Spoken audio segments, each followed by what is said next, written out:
So today we have Jennifer Benson here, everybody. She is Director in Corporate Learning and Development. And so Jennifer Benson has over 15 years of experience in sales, training, and leadership development. Through her role as Director of Corporate Learning at 2 Logical, she has become recognized as a trusted advisor and strategic consultant to score of leadership or leaders in multiple industries, working with such companies as L'Oreal, Delaware North, AXA Financial, Konica Minolta, and countless others.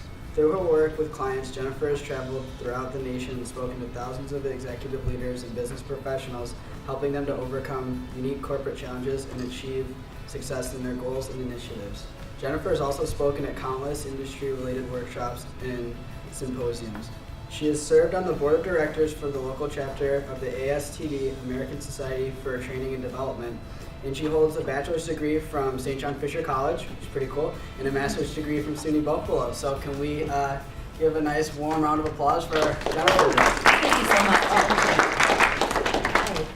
Well, I just want to say, first of all, thank you so much, and I want to welcome you all. It is an absolute just privilege and pleasure to be before you and to share today's workshop. And one of the things to me that I think was so impacting and profound is just to have this great opportunity to be in front of today's future leaders. And I was learning a lot about the emerging leadership program that you guys are doing, and this meant so much to me on many, many levels. One of the greatest reasons why it meant so much to me is that literally over 2 decades ago, I walked this campus as a student.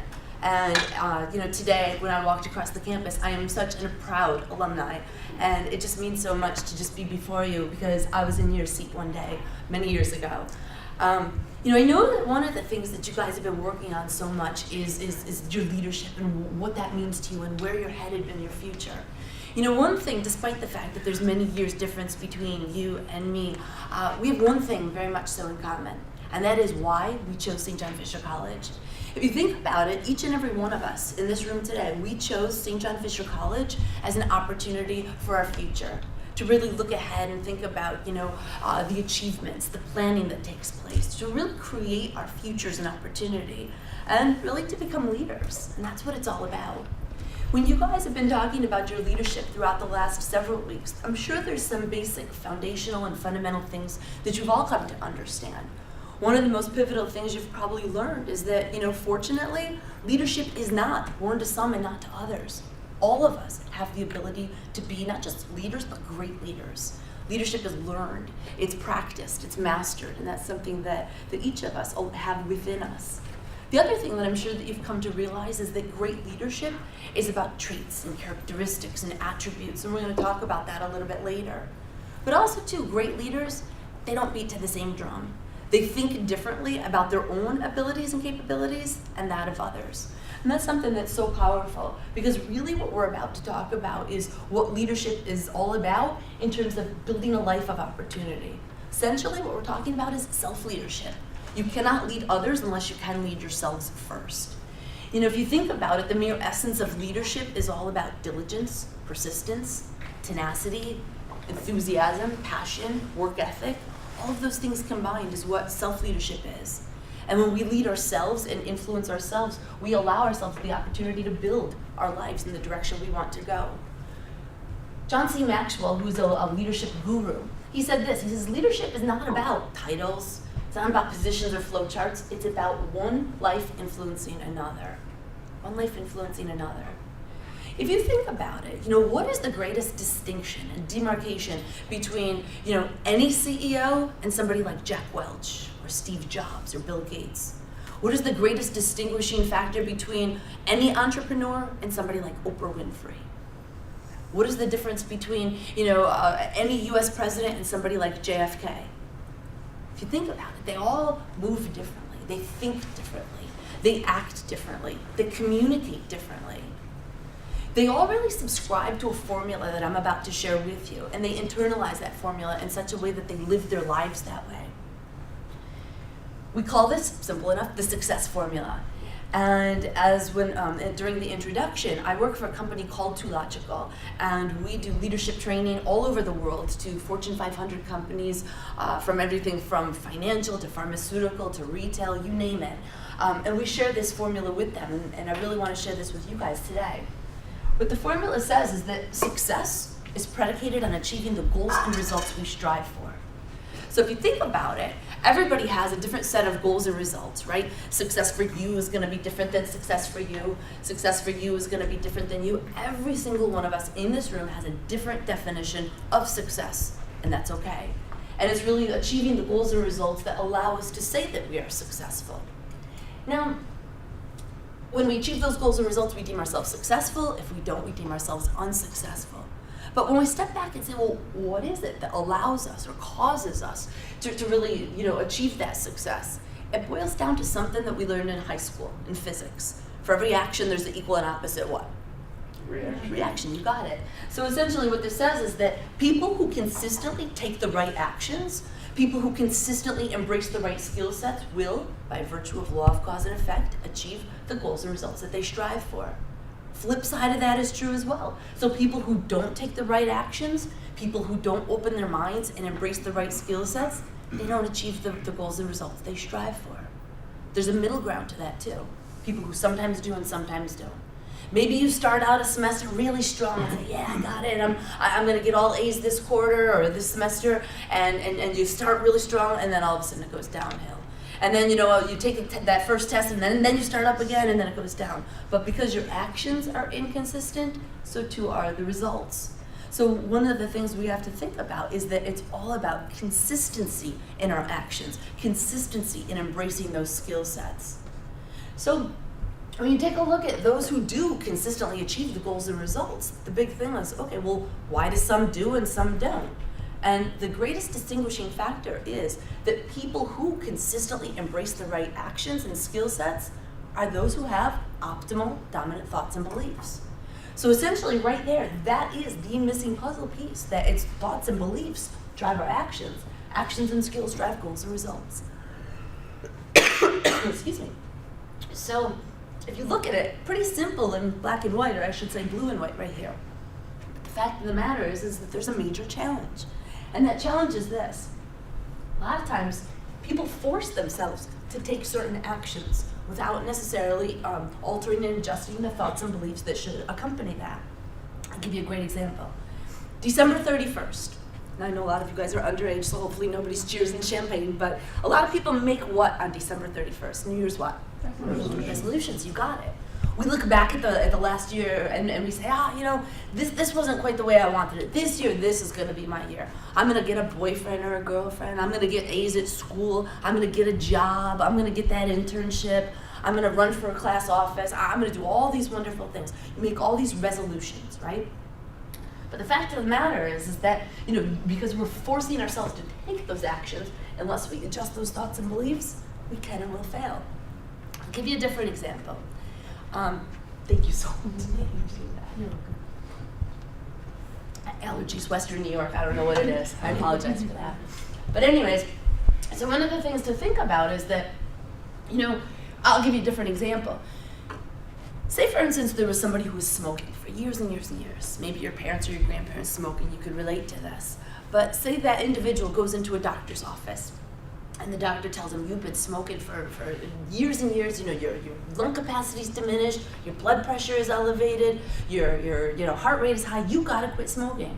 And they say right then and there, yep, all right, doc, I'm gonna quit cold turkey. Essentially, again, forcing themselves to take different actions. So they say, I'm gonna quit smoking. They leave that doctor's office and they crumple up the cigarettes and they throw them away. And then later on though, they're driving home and they say, God, I love a cigarette when I'm driving. And they're thinking about that cigarette. They get back, to their house and they're thinking, there's phone calls and missed emails and voicemails and all that. And they say, oh, I need a cigarette. Cigarette smoking helps me to deal with all this stress, all this pressure. Later on, they feel hungry, they feel snacky, and they say, cigarette smoking prevents me from overeating, I need a cigarette. Think about that example right there. They want to quit smoking, that's the action they're trying to take, but their dominant thoughts and beliefs are, I need a cigarette, I want a cigarette. Cigarette smoking helps me deal with pressure. Cigarette smoking prevents me from overeating. Fact of the matter, you know what that person's gonna do? Run to the local grocery store, buy a pack of smokes. Because time and time and again, your dominant thoughts and beliefs are what drives you to take or not take certain actions. Statistically speaking, I know a lot of you guys might, I was talking to some of you guys, you're management majors or business majors, and a lot of you guys need to take stats. If you take the time to research, you'll find that 97% of individuals that attempt to quit smoking will fall back and pick up another cigarette. 93% of individuals that attempt to go on a diet will go back to their old habits and gain back the weight of that diet. So you might be sitting here in your chairs thinking, well, this is interesting, it's unique, but I'm not a smoker, I don't need to lose weight, so how the heck is this formula right here going to help me to be a leader? How the heck is this formula right here going to help me to be successful? Fact of the matter is this formula right there has everything to do with that. Absolutely everything. If you think about it, this formula, this model can be a powerful tool for you to embrace any kind of change. Put the change that you're striving to achieve right there. It's all about adjusting that mindset, those thoughts and beliefs that you want to drive that.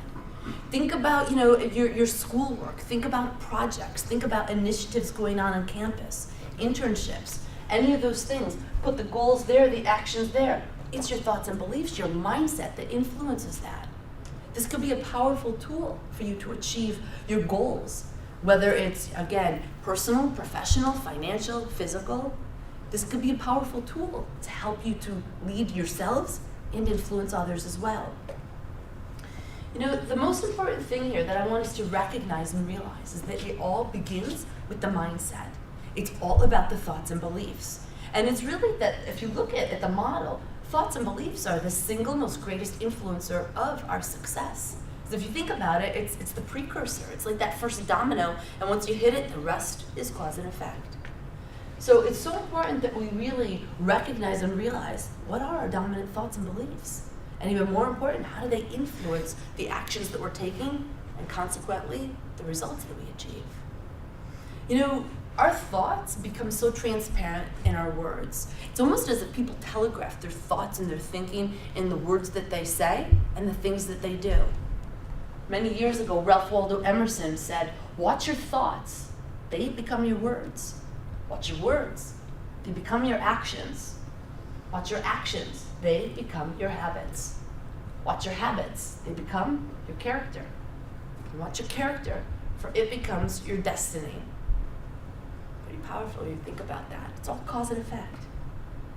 So when you go back to this, thoughts and beliefs drive actions, actions and skills drive goals and results. Success is triggered by your thinking. Leadership is triggered by your thinking. Building a life of opportunity is triggered by your thinking.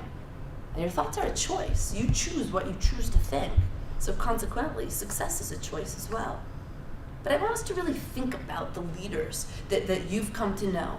People that you deem successful, people that, whether it's coaches, whether it's teachers, whether it's professors, parents, parents of your friends, whoever it might be. Think about the successful people that you know. And I want you to think about, in addition to a dominant optimal thinking, what other characteristics and traits do these people have? What do you guys think? What does success look like? What are the traits or characteristics of a successful person? Motivation, definitely.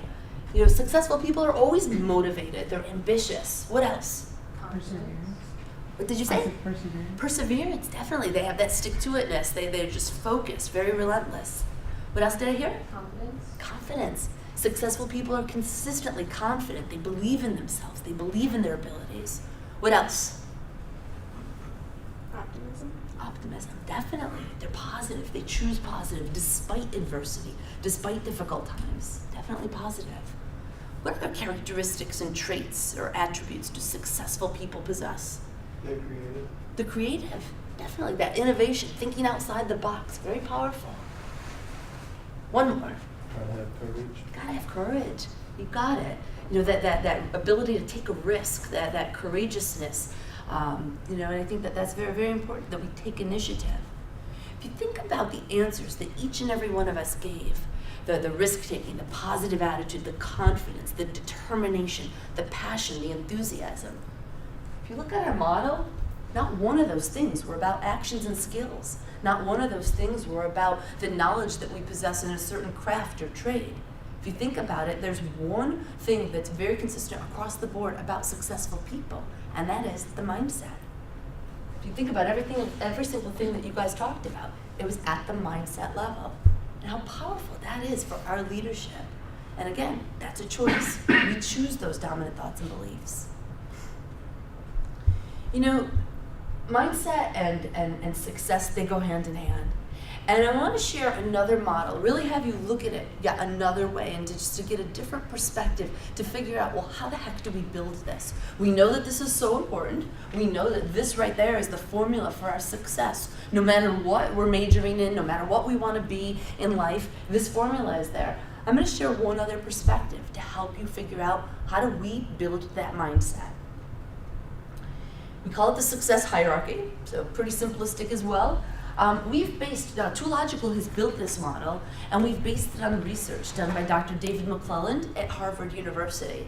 And what we took a look at is that in the foundational base, there are three very important key elements. The first is responsibility and ownership. And what this is to say is that successful people consistently are accountable and responsible for their actions. They don't point fingers or place blame or make excuses why things are. They hold themselves accountable and responsible.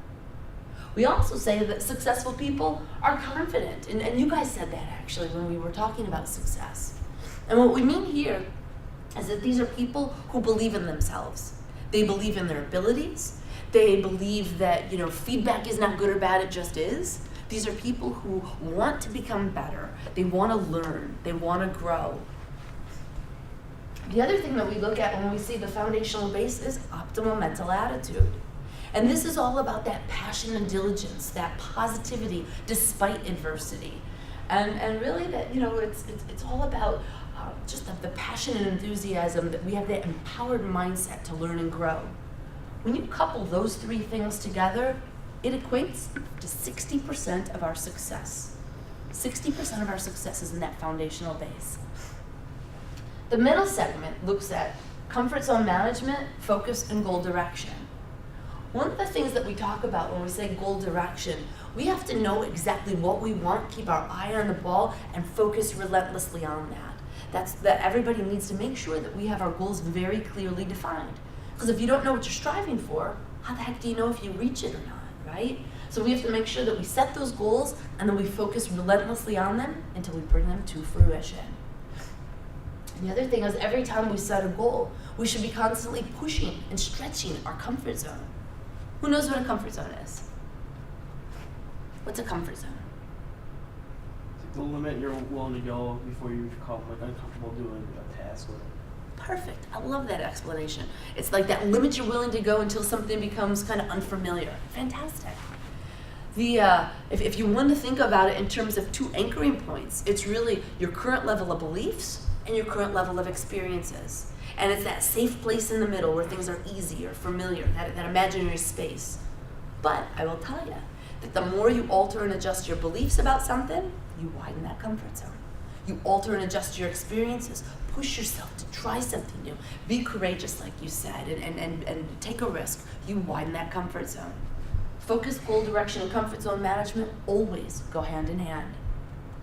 That right there equates to about 25% of our success. 25%. At the top of the model is skills and job knowledge. Or in your situations, it would be all about the preparation that you're preparing. I heard some people talk about their chemistry majors or management majors or communications majors. That's all the knowledge piece. And that equates to 15%.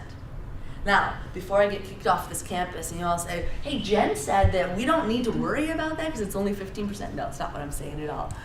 You guys are paying a good buck for your education, and that is 100% critical. You have to have it. But what this 15% is talking about here is that it's not a guarantee that if you have the skills and job knowledge in the absence of everything else, it is not a guarantee that you're going to be successful. You have to be proficient at every single one of these fundamental and foundational levels, especially skills and job knowledge, because again, you have to make sure that we close that skill gap, but also too, this right here, that's a belief gap. That's a mindset gap. So that's why we really strive to be proficient at these things.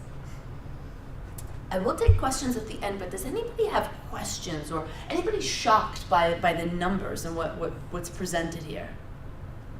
Yeah. Does it add up to? It should.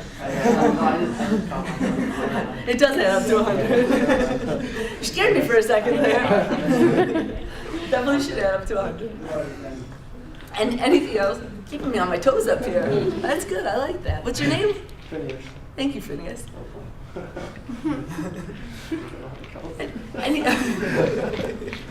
What other questions do you guys have? Thoughts? You know, say when I present this to a lot of people, people are a little shocked and they think, geez, you know, I thought maybe the knowledge and skills would be 85% and the rest of the stuff would be 15. It's all important. You have to make sure that you have proficiency in whatever craft you're learning and whatever trade or discipline or department that you're focusing on. But the fact of the matter is that foundational base is so critical. You know, what we're going to do next is I'm going to break this down for you to really help us to figure it out. Now, I will say this, that in the short time we're together, I'm only going to be hitting the tip of the iceberg with this. But I'm going to really break down two of the main components that I think will be really useful in your emerging leadership program and really as a finale for your training that you've been focusing on for these last 6 weeks. The first one we'll talk about is responsibility and ownership. And one of the things that this is really looking at is, again, that we are 100% accountable for our actions, our interactions, our reactions, that we don't point fingers, we don't place blame, we don't make excuses. It's as if, you know, the buck stops here. But if you think about it, just, you know, watch TV, listen to the news on the radio, or you know, read a newspaper or on the internet. Our society, we live in denial of that. If you think about it, it's almost as if as Americans or even our world is conditioned to be the exact opposite. We're constantly looking at who do we place blame at, who do we point fingers at. You know, whether we're looking at legal systems, school systems, you know, political systems, health reform systems, everybody's always pointing fingers, placing blame, making excuses. It's almost as if we've lost the great wisdom of our 26th president, Teddy Roosevelt, who said this: if you could kick the person in the pants responsible for most of your trouble, you wouldn't sit for a month. Think about that. It's a true statement, right? It's about us. It's about us. Zig Ziglar, who was a great motivational speaker, he passed away a few years back, but he used to say something in a lot of his talks that every time you point the finger at somebody else to place blame, you got 3 fingers pointing right back at you. You know, in our world, we don't have control over a lot of stuff. We can't control the economy, we can't control finances, we can't control the world that's going on around us. But we can control what we choose to think and what we choose to do. That's 100% on us. We are responsible for that. And if you go back to your model, thoughts and beliefs drive actions, actions and skills drive goals or results. Essentially, you are in control of your success because you can choose your thoughts and you can control your actions. So when we think about our roles as emerging leaders, whether it's that you guys are going to be RAs, whether you guys are going to run for student government, you know, get an internship, work study, jobs in the future. I know a couple of you guys here are graduating seniors. You know, there's 3 main things that we should always accept responsibility for. Those 3 things are our role, our goals, and the obstacles. I'll explain what I mean by that. We need to accept ultimate responsibility for our role, whatever we conceive it to be. So right now your role as a student, we have to accept responsibility and say, for me to be a great student, what do I have to do? Do I have to, you know, how much do I have to study? How much do I have to prepare? How much, you know, extra classroom time do I need? Do I have to talk to my professors? Do I have to do study groups? You know, it's basically the cause and effect for us to be great at that role. It's really for us to say, you know, whatever the role is, what do I have to do to be great at it?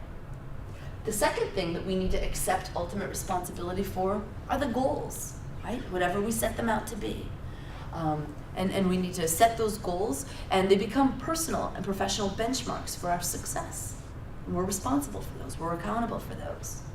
And lastly, we have to be responsible for the obstacles that come forth. So you get a bad grade on a test or something goes awry. It's not like we say, oh, that professor's horrible, or, they didn't teach us right, or we don't make excuses. We have to say, well, what did I do or not do?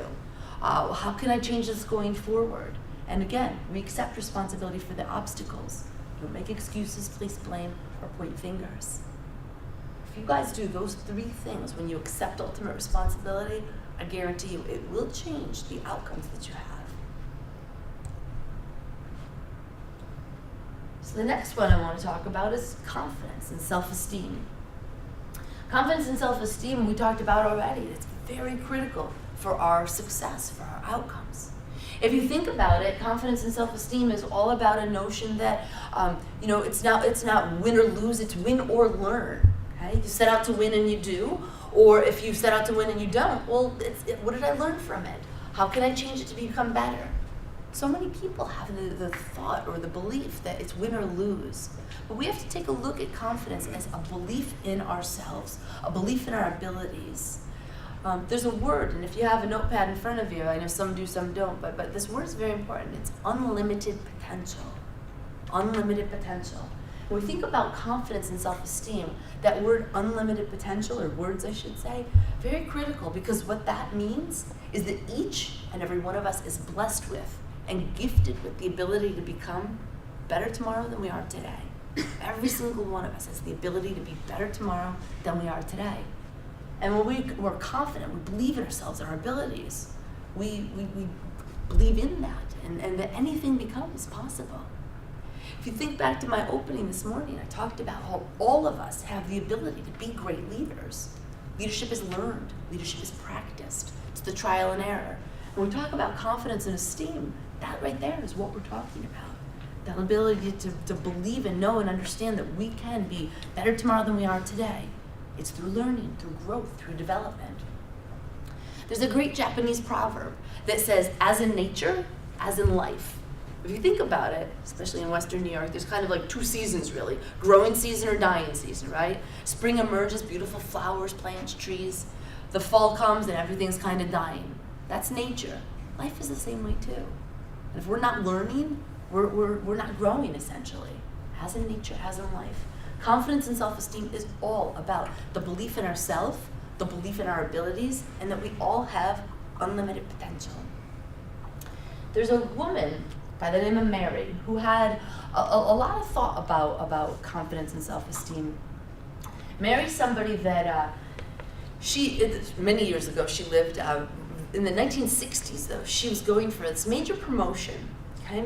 And Mary was somebody who, she was if you look at this base, very proficient, very confident at the base, and, every single one of these things was very strong at. Skills and job knowledge too. It was down to her and one other gentleman that were going for this job. And ironically, the guy got the job and not her.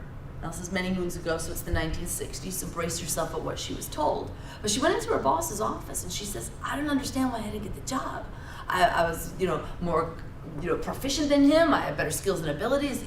Clearly my merits were much better. I don't understand. And she was told, well, he needed the job more than you do because he was the sole breadwinner of the family. She thought that was outrageous, right? Could you imagine? She was definitely the better candidate. So she goes home that night to her husband. They sit down at the dinner table, and she said, I don't want to work for this company. I don't want to work for a company that doesn't choose based on the right merits, the right capabilities, the right proficiencies. She says, you know what? In fact, I'm going to start my own company. She said, and my company is going to be about women helping other women to become successful. And what she did was she scrounged up $5,000, a whole lot of confidence, a big dream, and she started a company that we know of today as Mary Kay Cosmetics. In the year 2001 was when Mary Kay Ash passed away, and her company went from $5,000 in the 1960s to $2 billion of revenue in 2001, still growing today. 800,000 people working for Mary Kay Cosmetics, spanning 39 countries. Pretty powerful when you think about it. That woman had a lot of confidence. She said this. She says, many people limit themselves to what they think they can do. You can go as far as your mind lets you. What you believe, remember, you can achieve. I love that quote. That last part especially, what you believe, you can achieve. Think about the formula that I shared with you. Thoughts and beliefs drive actions. Actions and skills drive goals and results. What you believe you can achieve. Think about, what do you guys believe in? What do you want to have happen in your lives? You know, confidence is something that, it's not good or bad. It's not black and white. It's not like a switch that you flip it on, you flip it off. It's not positive or negative, but it's more like levels. Okay? And you might find that in the various aspects of your life that you might have proper levels of confidence and self-esteem related to some things, but maybe not to others. Maybe it has to do with your comfort zones. Maybe it has to do with what you're really good at. But the fact of the matter is that there's many different levels. I'm going to share 4 of them with you. The bottommost level is called poor esteem. Now, I'm pretty certain that none of you fall in this category. This category right here is people who, they have gaping holes in their belief systems, so much that they fill it with illegal and illicit things such as drugs or alcohol, to such a propensity that there's addiction.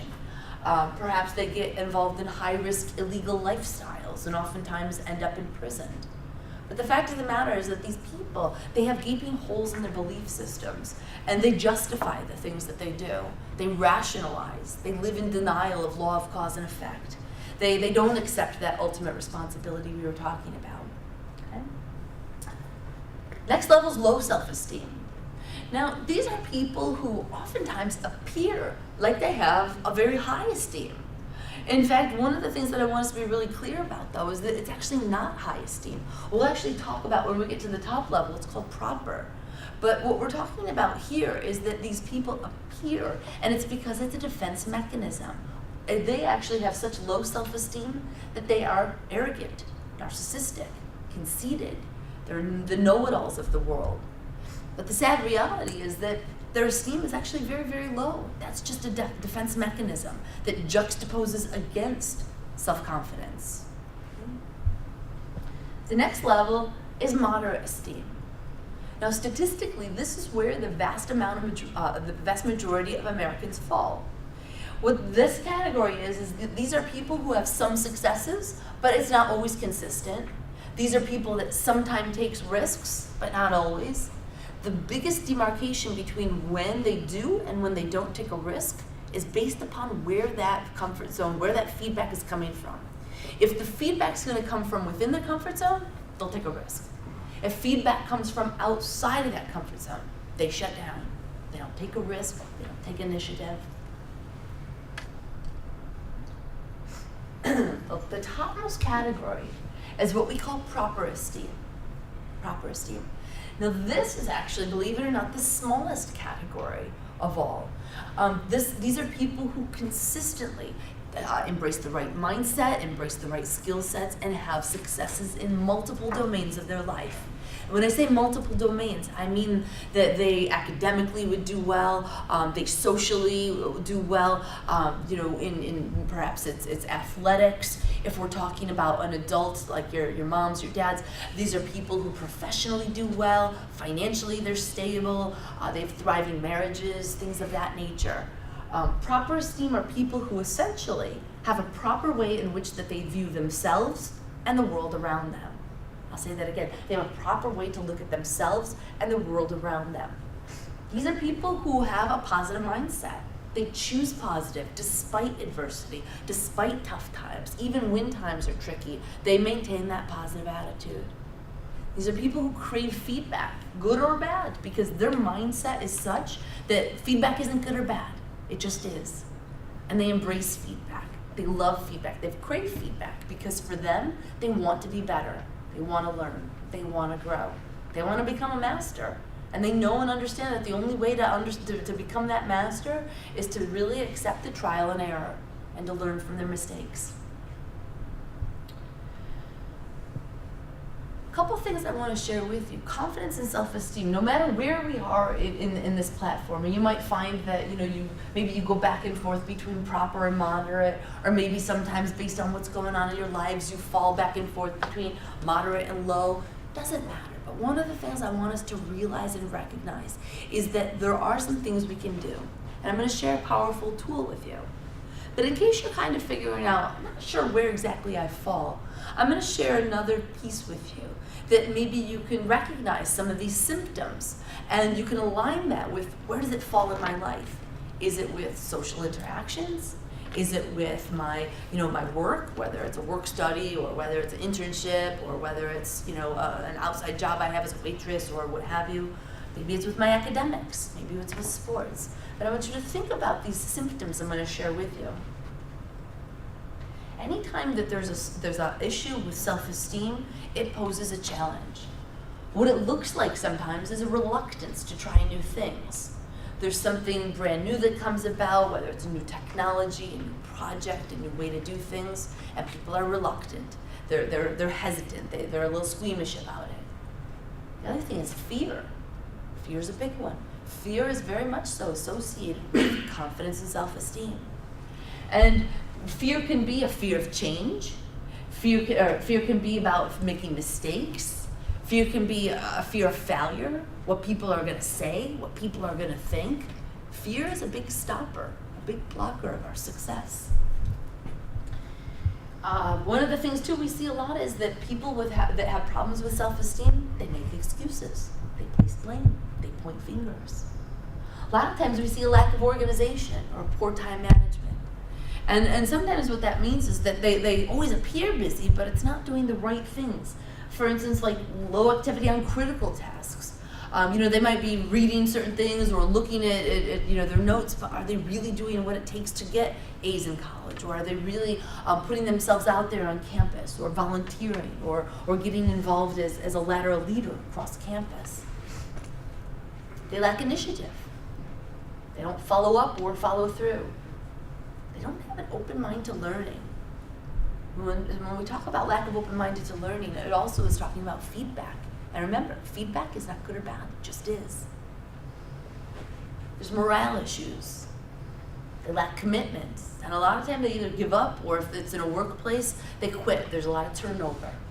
These are some symptoms of confidence and self-esteem. But one of the things that I want us to really think about is that these are symptoms, and even if you were to fix one, another one's going to pop up, and then you try to fix that one, and another one will pop up. Fact of the matter, what we have to do is we have to fix the overarching problem, which is a problem with confidence and self-esteem. The best way to build self-esteem is through a really powerful tool that I want to share with you. The tool is called the habit of self-reflection. I think the best way that I can explain this to you is to explain how it was introduced to me many, many years ago. Back in, I'm trying to think of the year actually, it's probably in 2003, I started to work for a company called Forest Pharmaceuticals. And my boss at the time was a guy by the name of Chris Canova. And I remember I came out of sales training, and Chris said to me, he says, after the 4-week training program, he said, I want you to get your feet wet in your territory. He said, I want you to go around, learn all, your territory, the lay of the land, introduce yourself to the prospects, your accounts. He says, do this for about 4 weeks, and then in 4 weeks, I'll do a field ride with you, where I'll literally ride with you in the car, and I'll go to all your sales calls, and we'll talk about them and debrief them together afterwards. I thought that sounded like a good plan, right? He said, but Jen, in the meantime, what I want you to do is I want you to buy a notebook. Not on your computer, I want you to actually physically write this out in a notebook. I was like, all right. I said, what do you want me to write down? And he said, every sales call, I want you to write down the answer to 3 main questions. What did you do right? What did you do wrong? And what could you do differently next time to be even better? I'm thinking, all right, so once a day, right? And he says, no, Jen, every sales call. I was like, wait a second, we make 10 to 12 sales calls a day. Times 5, times 4 weeks, I'm thinking, I'm gonna spend hours in the car writing. He hired me to sell, and I gotta write in this journal, really? I kept thinking in my head, he's micromanaging me. How am I gonna ever sell? How am I gonna make President's Club? How am I gonna make all this money, do all these great things, when all he's got to be doing is writing in a journal, really? But I'm a people pleaser, I'm, go with the flow, so I'm like, yeah, Chris, I'll get it. Now, I will admit, I had some reluctance about it. I'm thinking, after the first sales call, I'm writing in the journal, yeah, what'd I do right, what'd I do wrong? But I will admit, after about 3-4 days, my reluctance, I'm realizing, whoa, I'm making the same mistake over and over and over. What I do right? What I do wrong? What could I do differently? So around day 4, I'm thinking, all right, I'm making the same mistake. I better really make a plan. So now I start really taking this very seriously because I knew I had big goals for myself. Knew that what I thought was the right thing to do really wasn't. So I started to learn. And I did this over and over and over. So pretty much for the full 4 weeks, 10 calls a day, 10 to 12 calls per day, 5 days a week for those 4 weeks, I wrote in that journal. And you know what? I learned a lot. Chris Canova comes down, he lives in Albany, he comes down to Rochester, rides with me, and I give him my journal, and he's reading it. We're making all these sales calls throughout the couple days. And he says, Jen, he says, you really learned a lot. He says, I can tell you improved pretty dramatically. He says, nice job. He says, you actually don't have to do this anymore. He says, it looks like you learned. I looked him square in the eye, and I says, well, wait, Chris, I don't have to do this? I said, but can I do this? And he's like, oh, sure, if you want to do it, you can do it. I was thinking for a quick moment, I'm like, that guy got me to totally buy into that. But it was, again, because I realized the value. I want you to go back to something. I said to you guys earlier, thoughts and beliefs drive our actions. Actions and skills drive goals and results. Individuals will not embrace a thought, a concept, a belief, a strategy, whatever it is, unless 2 things happen. Number 1, they have to believe that there is a value, there's a purpose, it's going to make a difference. They need the what's in it for me. The second thing is they have to believe they're capable of executing it. When Chris Canova first gave me that assignment and said, write down those 3 things, I was like, this is a waste of time, it's not gonna get me what I need and want. I did not buy in. But after a while, my mindset shifted. I'm asking him, hey Chris, can I still do it? I just want you guys to notice that transformation of how the mindset influenced me to take different actions. Okay? But going back to what really our course of action is right now, the tool is called the habit of self-reflection. The habit of self-reflection. And that tool is those 3 questions. What'd you do right? What'd you do wrong? What will you do differently next time to be even better? Think about that right there.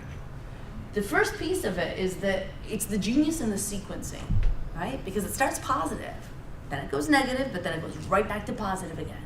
If you think about it, we are our own worst critics. And so many of us, when we do something and we're going to evaluate our effectiveness, we want to jump to, what did I screw up? What did I make a mistake about? What did I do not right, right? We want to jump to that middle one. This formula does not allow that. We focus on the positive. What did we do right? And then once you isolate that, you identify that, then you go down to, what did I do wrong? But you don't stay there too long, and we don't wallow in it, and we don't beat ourselves up. We jump right back to the, I did do that wrong, but what am I going to do about it? It's like accepting ultimate responsibility. What am I going to do about that to become even more successful next time? Guys, if you haven't already jotted it down or put it in your firm memory, what'd you do right, what'd you do wrong, what could you do differently? That right there is a gift.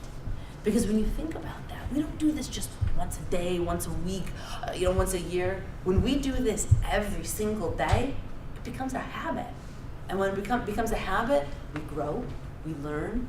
Go back to my opening, what I said earlier, that we allow ourselves the ability to influence ourselves, that self-leadership, and others. That's what your program's all about, the emerging leadership. And it's about thinking about, where do you want to go? How do you want to steer your life to go? This model right there, this tool, very critical. So, I'm going to give you guys a call to action. Okay? I know that we said at the start, no phones, but what I do want you to do is take out your phone, and I want you to put in your calendar a 21-day call to action. What I want you to do is to think about something you're working on right now. Think about something that's a goal. Maybe it's that you want to get, a 4.0 grade point average, or maybe you want to get a job or a work study or run for class office or whatever your goal might be. And I want you to ask yourself, and really 21 days, I want you to commit to this. Ask yourself, what am I doing right to achieve that goal? What am I doing wrong to achieve that goal? And what could I do differently? This call to action, we're going to do it for 21 days. And there's a reason why, that magic 21 number. Some of you guys might see, 21-day ab crunch challenge or yoga challenge. The reason why 21 is that when we say something 7 times, it commits it to long-term memory. But when we do something 21 days, it becomes a habit. So I guarantee you do it for 21 days, you'll still be doing it 23, 24, 25 days later. There was a question. I was going to say, I learned about that with this one business I'm working on. So That's fantastic. What context was it presented to you? Because they say great leaders read, so it's saying like to start reading, like to get in the habit of reading, to at least read like 1 or 2 pages a day for 21 days. So. Yes. You know, and what you just said is fantastic too. You know, read even 1 or 2 pages a day for 21 days. That's a reading challenge. I would say anything could be, if even if you want that to be your call to action. I mean, again, I think that we really need to think about how do we want to influence our lives? How do we want to make impact? Awesome job with that. Thank you for sharing. Any other questions or comments about this? If we go back to our hierarchy, we talked about these 2 pretty in depth. We won't have time to really cover the balance of them, but what I will say is that optimal mental attitude will influence all of it. Thoughts and beliefs drive our actions, actions and skills drive our goals and results. Success is inevitably achieved through the influence of the mindset, of that human mind, and it's so powerful, so powerful. If you think about it, great leaders, they're successful because of the way they think, the way they move, their mindset. If you think about it, you know, achieving, you know, a life of opportunity happens because of a mindset. And anytime we really want to embrace change, it's really all about that shift, that transition from the actions and skills level to that mindset level. William James said the exact same thing. He said, the greatest discovery of my generation is that human beings can alter their lives by altering their attitudes of their mind. I want you to pay attention to the time frame that this guy was born and he lived. 1842 to 1910. This is a guy who lived with and without an automobile, with and without a phone, not even a cell phone, just a regular old phone, with and without electricity. And yet he still said, the greatest discovery of my generation is that human beings can alter their lives by altering the attitudes of their mind. So powerful. The mind is so extraordinarily powerful. And we need to recognize that and realize that. This formula, I would memorize this frontwards, backwards, and inside out, because thoughts and beliefs are always the precursor to anything and everything you ever want to achieve and accomplish in your life. Whether it be your jobs, whether it be school, whether it be sports, personal relationships, finance, physical health. Thoughts and beliefs drive actions, actions and skills drive goals and results. John Quincy Adams said, if your actions inspire others to dream more, learn more, do more, and become more, you are a leader. Inspire, dream, learn, do, and become. I just kind of summarize what that is. And really, that right there, if you do all of these things that we talked about today, you implement those in your emerging leadership plan of action. Think about what you want to be, what you want to come to accomplish throughout your lives. If you do these things, you will find that you will become capable of achieving far different results, attracting far different results.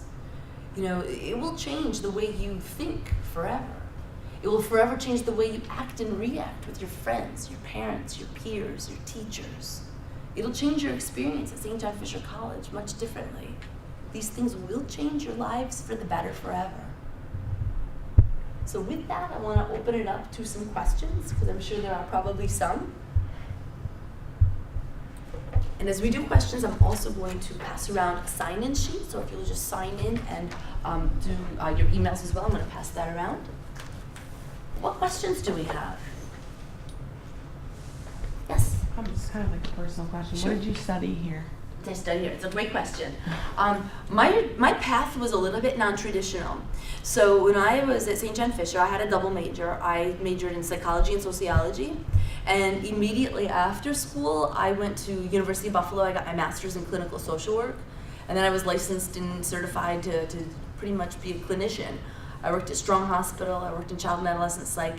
And then I made the decision, very logical choice, right? Social work, and then I went to pharmaceutical sales. Very, very different. But for me, it was a big thing that I recognized very soon on when I was in mental health that I couldn't necessarily set forth and do the things that I wanted to. I was very driven, very success focused, and I realized that I think I had missed my calling in sales, and so that's one of the reasons why we had a lot of pharmaceutical reps come in the hospital, so I had that influence and made a decision that, yeah, I'm going to give this a shot. So after I never sold a single thing in my life, and I went in from being a social worker to pharmaceutical sales, and then pretty much spent the balance of my time in sales, in management, sales training, leadership development. But great question, thank you. Other questions? Let me ask you guys a question, maybe a little bit more specific, and maybe one of the things, and Tia might have explained this is the first time that Too Logical, my company, is coming out to speak with you. And I guess I'm just curious what your reaction to some of this is. Is this helpful, or what's rolling around your minds kind of as you process this? Yeah. I just kind of thought like the formula was like really like, I thought it was gonna be like some huge like formula, and I was like, oh, I'm gonna break myself for this. But it was just like, it was like a really simple formula. It's just kind of like, it's not like really obvious, but then once you look at it, it's just like, it's something that's so simple, and like, yeah, people can't really wrap their mind around that formula and stuff like that. But if you like really think about it, it's like it applies to everything in your life, like anything. I was just thinking about that. It's like anything you want to achieve, that formula definitely works. So You are absolutely so spot on. When we put it up there, people look at the words and they'll say, "That's it." It's so simple. It's so logical. Hence the name of our company, Too Logical. But it really is very logical, and it's very straightforward. But like you said, so many people have such a hard time implementing it and consistently.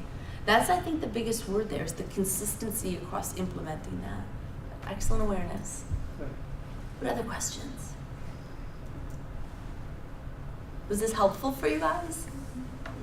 What's some of your takeaways?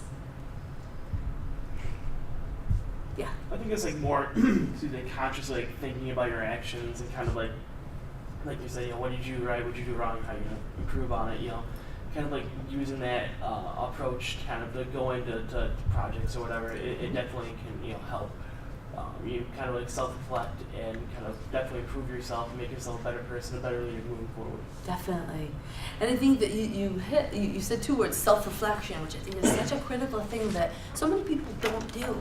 So often we just want to show up and do a great job without recognizing or realizing what do you got to do to make it be that way, or if we set out to do something we don't quite do it right, how do we alter or adjust that? That self-reflection is very important. Great awareness, yeah. And like with the self-reflection thing too, like you said, like what are you doing right, what are you doing wrong? Like most people like really don't see their wrongs. It's kind of like hard to like, kind of bash on yourself a little bit. So like you have to kind of be really like open to like really admit to yourself like, okay, I really did, I really did do something wrong today that I should have been doing differently or whatever. But some people just kind of find like difficulty in kind of like looking at that as like wrong or right and stuff. You got it. So it's like look at yourself from the outside a little bit. And I think what's hard about that sometimes is that a lot of times people are conditioned to look at feedback and say, feedback means I screwed up, or feedback means I don't know what I'm talking about. And so people are very averse to feedback. And one of two things can happen, that we either end up, blaming everybody else for that feedback, saying why it happened wrong, or we beat ourselves up, like you said. But it's one of those two things. But when we really condition ourselves to use those three questions as our habit, we become more confident and more firm that, it's okay to make a mistake. It's how we learn. It's how we grow. I can affirmatively tell you I have made thousands of mistakes in my life and learned from every one of them. And that's the beauty of it. Other questions? Or even what resonated with you, or, yeah. I think what I take away the most, I guess, from this is the whole idea of the thoughts and beliefs come before your actions, which come before your goals and come before your success. And I really liked the example you gave with the whole quitting cold turkey thing, because you can say you're going to do something and just saying it, even saying it over and over again, it's not going to mean anything until you actually get in the mindset. And I guess I'm kind of going to try to incorporate that. Definitely. And I think too that we didn't necessarily get to this portion, but I'm sure you guys have heard of the word affirmations. Affirmations are so helpful to really influence our dominant thinking, which are positive statements we say to ourselves. So excellent. And as I was walking up those stairs, I saw lots of affirmations around. So even St. John Fisher, teach me goodness, discipline, and kindness. That's an affirmation right there. Excellent awareness. Other things that are on your mind rolling around? No? All right. Well, I do want to just say this in closing, that, you know, I wish each and every one of you that to have the opportunity to really create big dreams for yourself, really big dreams. Nothing's too small, and you'll definitely grow into them, but have high aspirations. Just reach for the stars, and I promise you great things will happen, but believe in yourself and your abilities. You are St. John Fisher students, and that means something. I'll tell you, to this day, you know, when I hear that somebody's a St. John Fisher alum, it strikes a chord, and it's such a beautiful place. You guys are so fortunate to have just this great education that you have, and to be part of the St. John Fisher community and family, and it's really powerful. So I wish you so much luck ahead, and I truly mean it when I say today was a privilege and a pleasure for me to be part of your Emerging Leadership program. So thank you so much, and I'm going to pass out. Thank you.